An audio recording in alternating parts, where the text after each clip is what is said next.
Bueno, així me xusgaren, no li desitge a ningú fill que tinga mare viva, que se senten un banquet d'acusats, i me condenaren, no me recordé a què, i jo apel·lí al Supremo. L'abogat que me portà la cosa, que era de l'UCD, i era molt amigo en aquella tarda, ho portà meravellosament, era un gran penalista, Juan Barral.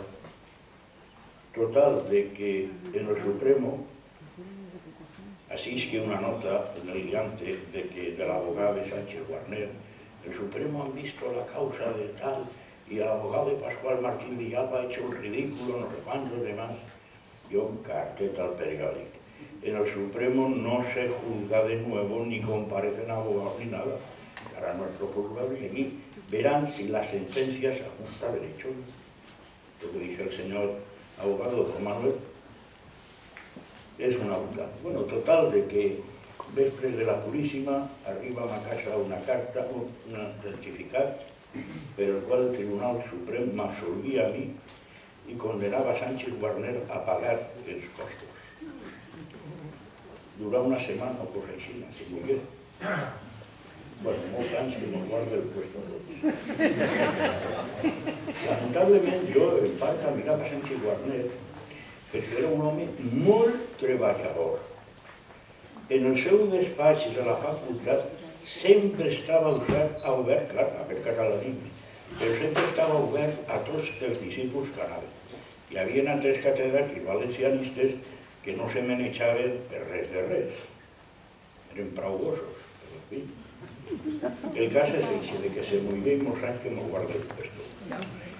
En la mateixa època li ficaren un altre petardo a Joan Fuster, a casa de Sueca, per això la nota del grup era ciertos seres caídos en desgracia del pueblo valenciano. Lo que pasa es que Joan Fuster era més listo, més bot que Sánchez Guarner i no me demanda, va ser una pena. Bueno, així Orellano ha fet record d'algunes coses. Jo me'n recordo d'aquella època que el grup va viure unes tensions enormes. Per una part, UCD, que se volia basar en el valencianisme,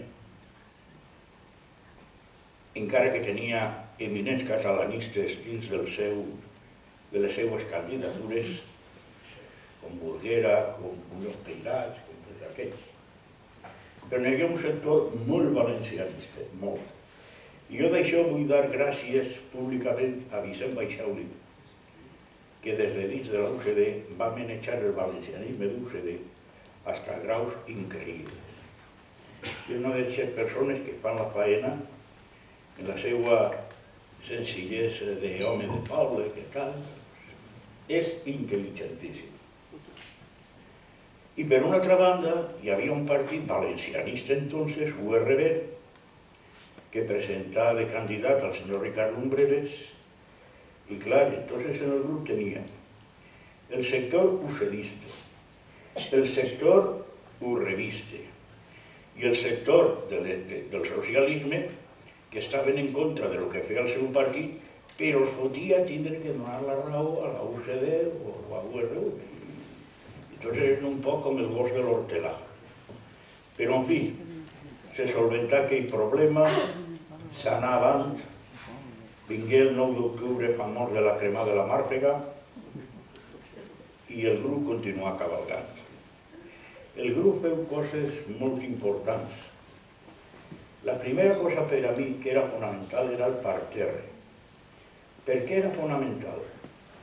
Perquè en aquella època ficaren de moda les esquerres, la reivindicació aixina en el carrer i la festa en el carrer.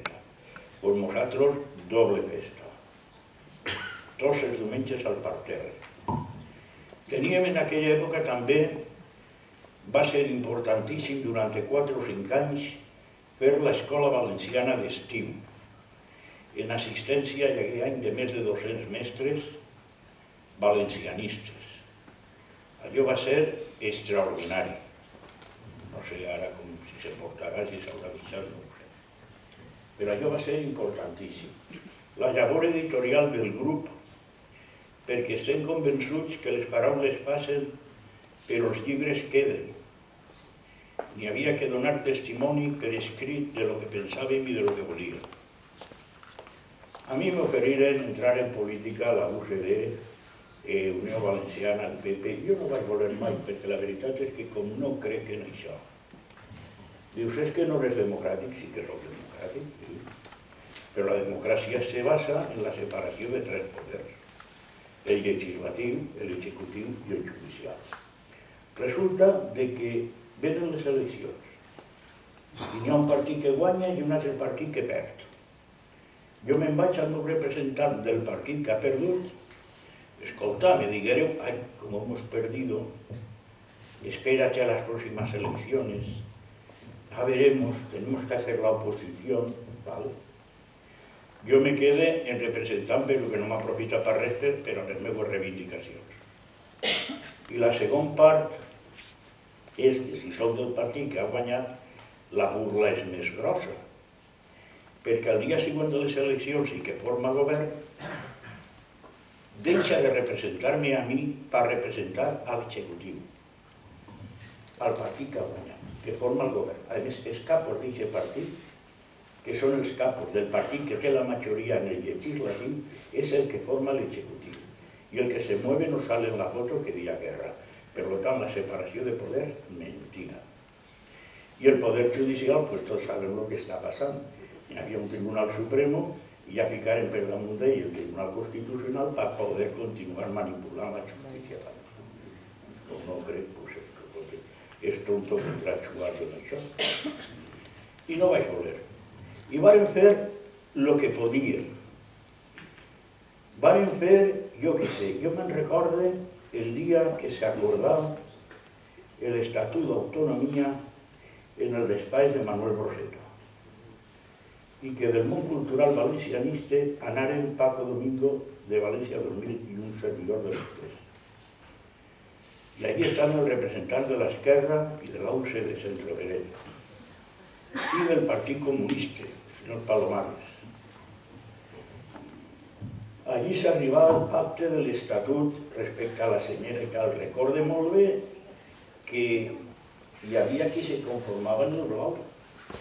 Enrique Monsonís, de Castelló, de UCD, ya que al final la bandera sería la de Burriana, que era precis que representara les tres províncies, con la bandera de Burriana, con la senyera, però tres corones en el blau, pues eixa, jo li diria no.